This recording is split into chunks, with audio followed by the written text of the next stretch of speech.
Всем привет! Решил записать такое краткое общее видео о досках от G-Surfy. Я думаю, может быть, кому-то оно будет полезно, потому что сам сталкивался с такой проблемой, то что информации о досках не очень много в интернете, много всякого мусора, и хочу вкратце рассказать об этих досках, из чего они состоят, какие особенности каждого узла, и кто собирает сам, чтобы какое-то понятие имели, к чему идти, и даже, может быть, задумались, стоит ли начинать сборку его самодельным G-Surfy или нет. Это на примере, это заводская доска 2012 года, Zoomer Factory, она, по-моему, называлась, она с большим капотом еще была, это более уже по современней доска, геометрия доски такая же осталась, все, сделали только меньше капот, выступы крепления удобнее, чтобы пальцы стояли, и все, в принципе, по корпусу изменений никаких не было. Даже на тех же рейсерах титаниумах они сделали скругление носа, уже заднюю часть, то есть это все было сделано для управления, и поэтому изобретать свой корпус какой-то смысла не вижу. Если собирать свою доску, то нужно стремиться к оригиналу, либо искать, где снимать матрицу заводской доски, либо как-то идти к этому, делать полностью копию. И желательно тоже по весу. Вот эта доска в разобранном виде я взвешивал, по-моему, была на 8 килограмм она. Самодельная доска вышла тяжелее мне, потому что она была сделана с полиэфирной смолы. Кстати, насчет полиэфирной смолы, лучше делать с эпоксидной смолой, потому что полиэфирка впитывает воду, она со временем становится тяжелее, она становится, и в воде полиэфирка не очень себя зарекомендовала. Все судостроительство, оно основано, все делается с эпоксидной смолы. Это в общем. Сейчас расскажу вам, перейдем в другую комнату, о двигателе и о всех. А теперь садимся поудобнее, и сейчас расскажу вкратце о каждом узле. Начнем с двигателя. Вот он, двигатель 90 кубиков, двухтактный, по-моему, что-то в районе 9 лошадей. Где-то на одних шильдики есть, на других нет. Особенность его в чем? То, что он, во-первых, низкий, он 15 сантиметров высота его, на 4 резиновых подушках установлен. Новые двигателя, на них раму делают, и подушки размещены дальше. Это, видимо, сделано, чтобы как-то меньше колебания были. Выхлоп в бок у него выходит в сторону водомета вала. Электростартер через паразитную шестеренку, и здесь стоит обгонная муфта. Зажигание на датчике холла, два магнитика разной полярности у него. Карбюраторы тоже разные ставили. Это у него Хиллисон, по-моему, еще Триптоны были, и еще третий вид. Разный диаметр были, 26, 24 и 22 был. Это под разный объем были разные карбюраторы стояли. Вот, в принципе, обычный двухтактник, но за счет того, что более современно у него продумано были сделаны продувочные окна, добились такой от него мощности.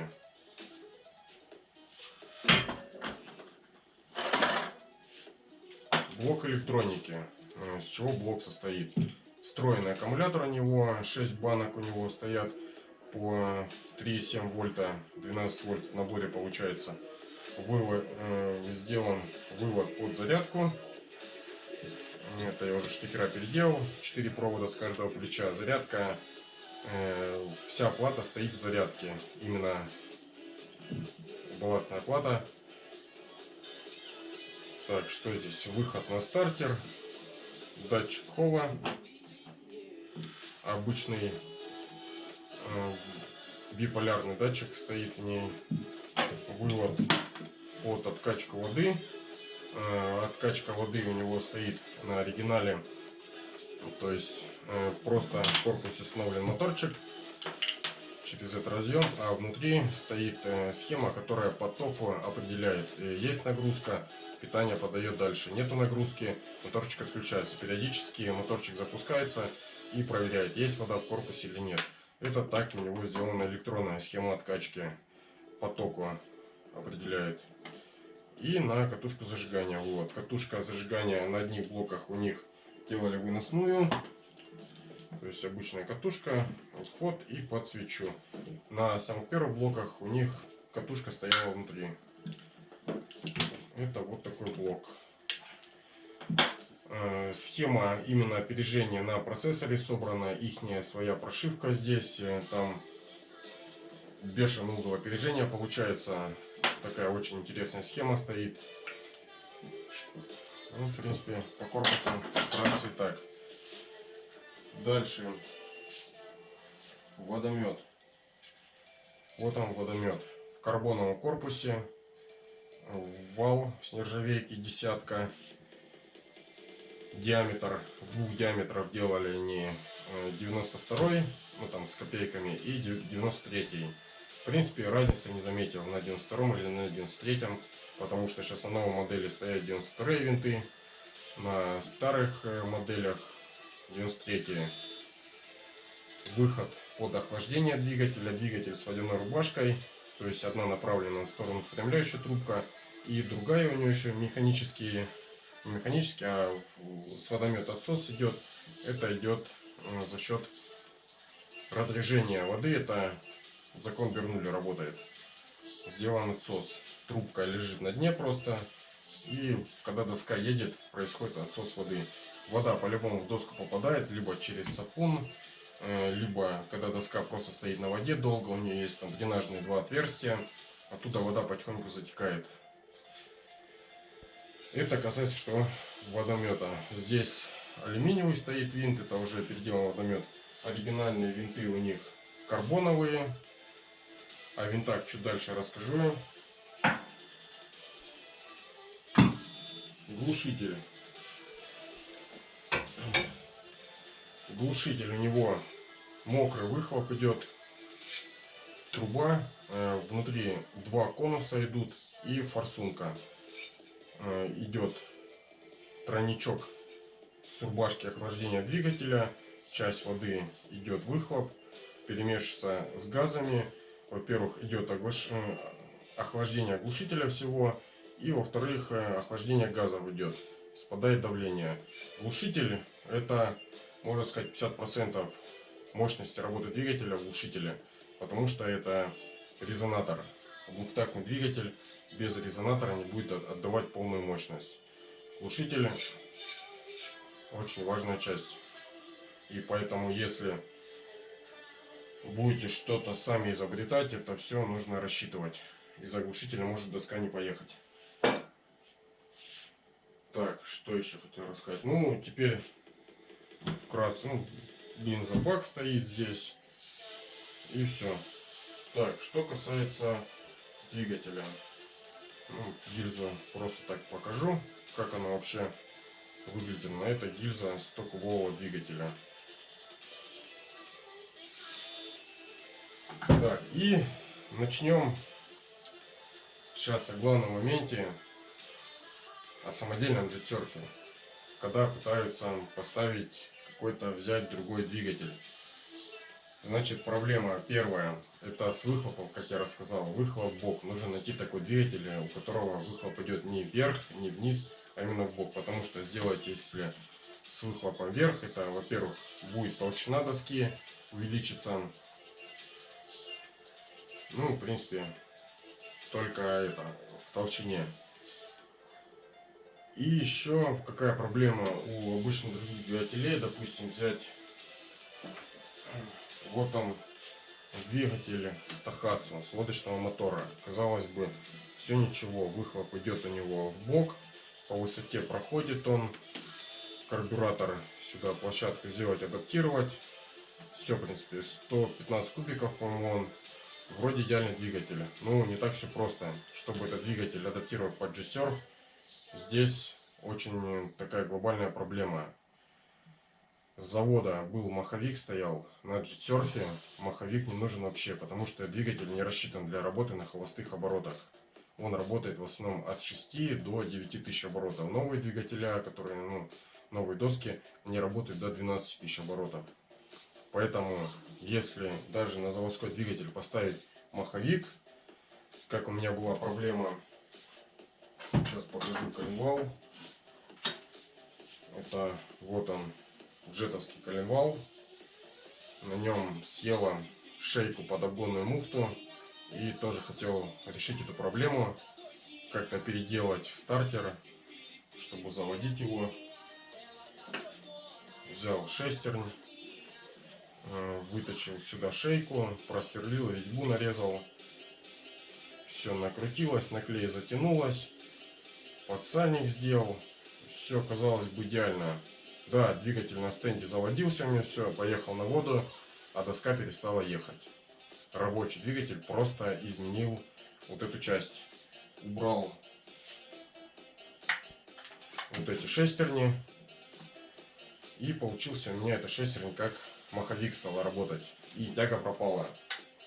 Старт у доски пропал, можно сказать, вообще надо было ногой отталкиваться, чтобы доска поехала. На оборотах потом, да, когда доска разгонялась, начинал он ехать. И вот это главная проблема, то что как другой двигатель адаптировать потом, чтобы он ехал. Потому что в G-Surf самое главное старт это. Если не будет резкого старта, то как вы будете страгиваться, особенно если в воде. У нее отрицательная плавучесть, во-первых, доска тебя не выдержит на воде, она тонет. Во-первых, маленькое водоизмещение у нее, ей надо мощность. С маховиком заводской двигатель уже не едет. Я видел ролики, когда там делают там ураловские двигателя, берут там какие-то газонокосилки, разбирают, делают туда вот такие маховики, туда там питаются. Ну, это точно не поедет ничего. Вот заводской двигатель, ставишь звезду, и двигатель перестает ехать. Поэтому с этим двигателем пока я все отложил и буду думать, как эту часть сделать, чтобы тоже обгонную муфту сюда поставить, типа 1626 или 423Z. Вот она, эта 423 муфточка, вот такая маленькая она. Ну, сейчас ее трудно найти ее. Это что по двигателю.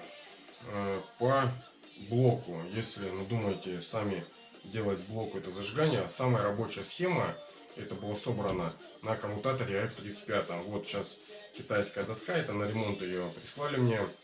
У нее был ее родной блок. Вот такой китайцы сделали, выносной аккумулятор был, ну не очень удобно. Переделывал это все. В итоге эти блоки горят они. Ну, китайские. Есть Китай нормальный, а есть Китай. Вот это Китай. Этот блок выкинулся. Здесь собрал блок на коммутаторе F35. Именно подбирал его долго, искал, который с опережением блок будет. И на индукционном датчике индуктивный. То есть на нем, в принципе, работает. У него угол опережения хватает, чтобы доска ехала. И, кстати, кто-то собирает доски и говорят, да, мне хватит там 40 километров за глаза. Нет, этой скорости не хватит. У него старт начинается от 35 километров. То есть, если доска всего лишь едет 35 километров, ты на ней никогда в жизни не стартанешь. Она не выйдет на глиз. Ей нужна мощность. И зажигание тут играет очень сильную роль.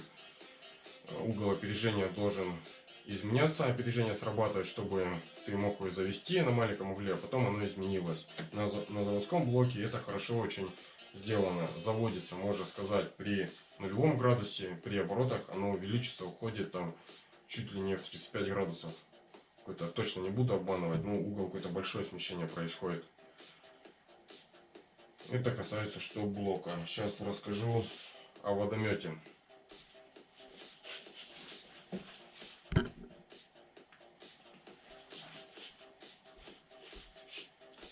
Так, что касается водомета. Вот, показываю водомет вам. Это рабочий водомет. Едет он до 47 километров. Я на нем разгонялся. Это копия оригинального. Карбоновая труба. 92,6 у него винт. Диаметр спрямляющий.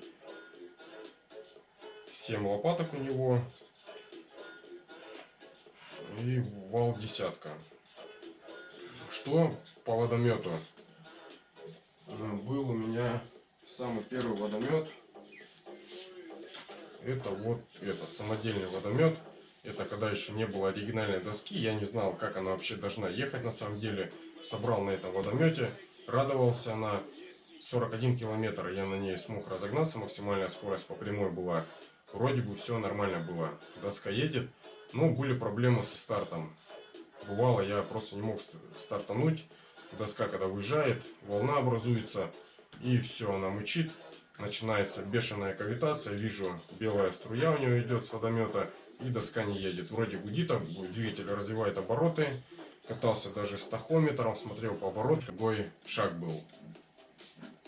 Немножко другой шаг. Чуть-чуть по-другому размещены спрямляющие лопатки. И все. Уже доска не ехала. Кто думает, что я соберу доску, она будет ехать 40 км в час, и мне хватит это большое заблуждение. У него глист начинается примерно на 30 километров, 25-30 километров. То есть на эту скорость нужно быстро выйти, чтобы доска вышла с воды, потому что у нее маленькое водоизмещение. Отрицательная плавучесть, она тебя не держит, она будет тонуть, и на глист будет очень сложно выйти с неправильным водометом. Поэтому, когда начинаете изобретать свой водомет, тут тоже надо делать копию. Идти к этому, брать оригинальный вид. Сейчас тем более можно приобрести винты алюминиевые. Тут, кстати, алюминиевый винт, оригинальные карбоновые были. Вот такой винт, копия оригинала, алюминиевый, тем более не карбоновый. Вот, его можно просто заказать, сделают под 2 диаметра, его можно сделать. Они 92, 93 были. Это алюминиевый 3D печать, довольно крепкий винт. Была доска на ремонте у меня, где попала галька, побила весь винт, но лопасти не оторвались. Так что с винтом, я думаю, эксперименты проводить не надо. Какой-то самим изобретать, точить, что-то там варить. К примеру, вот он, красивый такой винт есть. Ну, сейчас только буду проводить испытания с ним, никак руки до него не дойдут. Тоже измененный шаг увеличен немного. Ну, не факт, что он поедет как заводской или лучше. Это все испытание покажет. Это все эксперименты. И самая главная такая мысль у меня и разумная: если собирать доску, какие-то делать узлы, подгонять какой-то двигатель, собирать водомет, то правильное решение будет это собрать водомет, поставить его на оригинальную доску, проверить, едет он хорошо, все, не хуже заводского, его оставлять. Даже если что-то изменили, вот там сделали другой шаг, другой спрямляющий, едет лучше, это хорошо. Это буду только рад. Там, может, поделитесь или пустите в производство. Блин, будем ваши водометы ставить, на них кататься. Ну, что проверить, нужно этот водомет поставить на заводскую доску, потому что может получиться так: собрали двигатель, все вроде крутит, 9000 оборотов, раскручивается, собрали водомет, все в кучу собрали, оно ничего не едет. И ломаете голову. Что же проблема? То ли в зажигании проблема, то ли в водомете. Поэтому там один человек сейчас в группе вроде со скользкой дорожки такой слез и хочет вначале сделать двигатель, отдать ему кому-нибудь на испытание, проверить, на доску заводскую поставить, как он будет работать. Нормально, все, двигатель будет готовый. И то же самое также с водометом надо сделать. По водомету самому делать, я не думаю, что он выйдет дешевле, если его взять по комплектующим. Отдельно взять винт, отдельно взять вал. И также сейчас есть два вида спрямляющих. Это, можно сказать, старого образца на 7 лопаток. А еще старее, которые были водометы, они были на 6 лопаток. Это получается последняя как модель была на всех GP-шках стоят, на рейсерах 7. Вот новый спрямляющий такой сделали. На нем 8 лопаток. То есть должна быть более ровнее струя, не так она закручивана, ну и как увеличенная КПД. Спрямляющие можно отдельно приобрести их. Это под заводскую трубу, это все копия оригинала. И то же самое по трубам, в которых все собрать. Труба карбоновая, этот спрямляющий.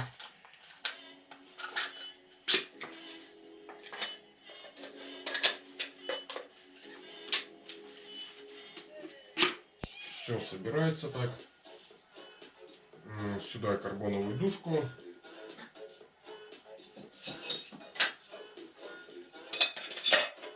Винт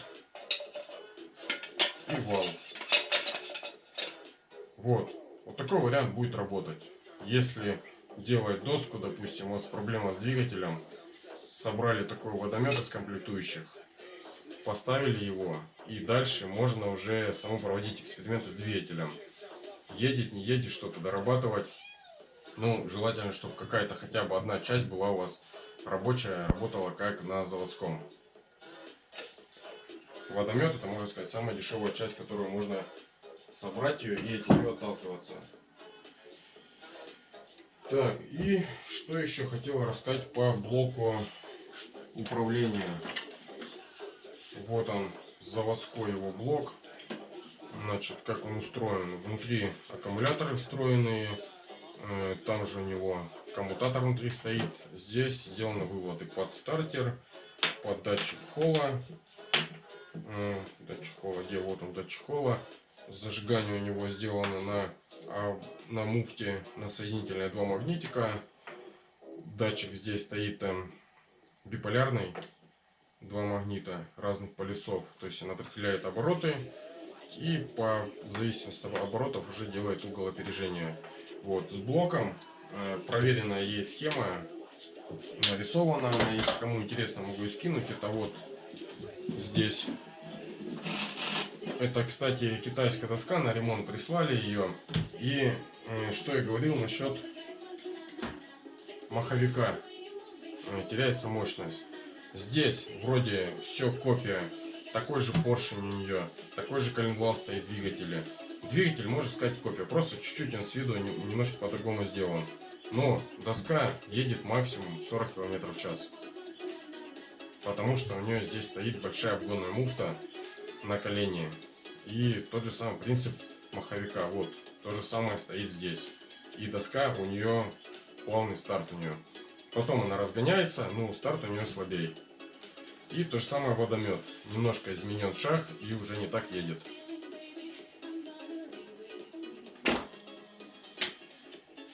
Насчет электроники. Так, блок сейчас я не вытащу. Вот здесь блок собран на коммутаторе F35. Я пробовал на заводскую доску, сравнивал их. В принципе, нормальная схема работает. Может быть, небольшая потеря на километров 5 по скорости есть все равно, потому что угол опережения у таких коммутаторов меньше, чем у заводского. Поэтому блок, схема рабочая есть, можно спаять его. Вот, что касается двигателя водомета, то здесь очень тонкий вопрос такой.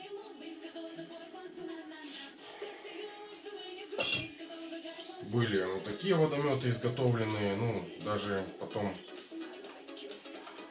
испытывать не стал, потому что совсем другой шаг был, другое сопло, и этот вариант не стал тратить время. Потом на какую-нибудь другую технику поставлю, попробую. И по поводу водомета еще, из-за чего может доска не поехать. К примеру, взять карбоновый винт и взять алюминиевый винт. Алюминиевый винт, да, он лучше, он крепче, он камни держит, он в отрасли попадут палки, он выдержит он. Это плюс, но у него вес от карбонового не отличаются. И уже алюминиевый винт будет все равно хуже ехать. Ну, конечно, если это не титановый винт сделать, который будет легче. Потому что ставили на заводские доски алюминиевые винты, тяга чуть-чуть падала. На скорости потом разгонялся, ну, старт был хуже. Кстати, тяга в статике у доски, у той же GP-шки в районе 60 килограмм статика. Это если вдруг кто будет замерять, потом испытания проводить. То есть доска поедет от 45 килограмм. Это минимальная тяга у доски должна была. Это если привязывать доску к берегу веревкой и весами мерить. От 45 килограмм. Если будет меньше 45, то смысла нету, она не поедет. По винтам вот что получается. Какой-то стальной винт делать, это вообще здесь отпадает этот вариант. В идеале карбоновый, либо алюминиевый. К примеру, вот он, с нержавейки винт. Вообще мясорубка прям. Ну, тяга упала прям сильно.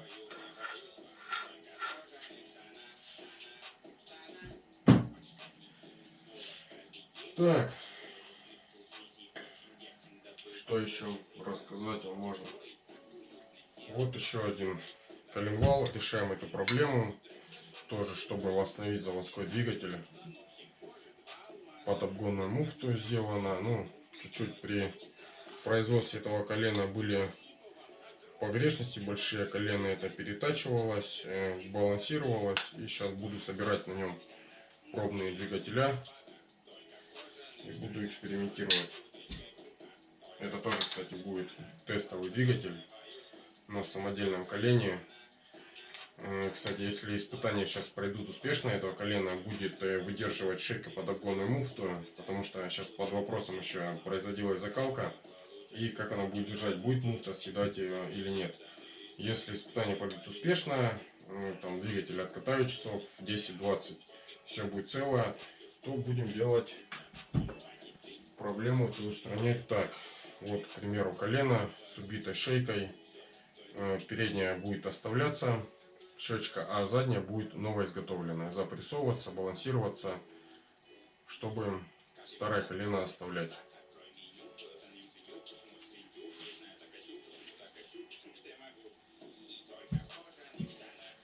Так что очень интересная штука джетсеров, но много тонкостей. И по карбюратору, про глушитель, кстати, не рассказал я. Глушитель это у него как 50-30% мощности в глушителе заложено. Глушитель резонатор является частью камеры сгорания. Мокрый выхлоп у него, форсунка стоит. Здесь набор конусов. Сейчас найду, если...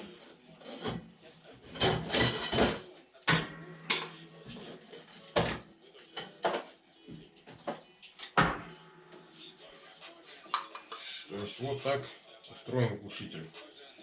Здесь трубка отгорела, это у них проблемное место такое, перегорает трубка, вот, с нержавейки вставляю сюда, то есть выхлоп идет через трубку, потом все в конус заходит, в конусе происходит смешивание газов с водой, происходит, во-первых, охлаждение газов, сужение, давление падает и охлаждение глушителя. Глушитель и резонатор должен рассчитан быть. Неправильно рассчитать глушитель, доска не поедет.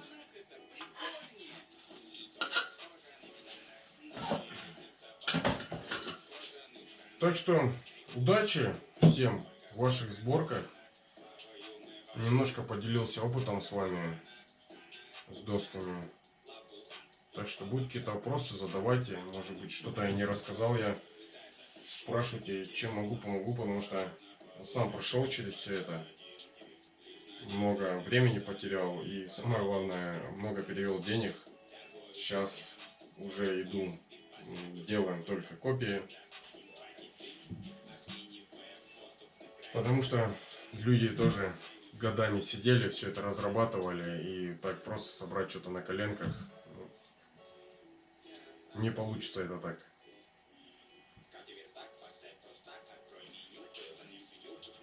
Вот, кстати, так выглядит обгонная муфта 1626. Это вот на таком колене стоит. Вот она съедает шейку постоянно. Всем пока. Удачных сборок. Скоро сезон, так что не спите, собирайте. Ночью то время, когда никто не мешает, можно спокойно поработать и приходят какие-то мысли в голову. А кто говорит, ночью спать надо, это неправда все. Так, всем пока, удачи.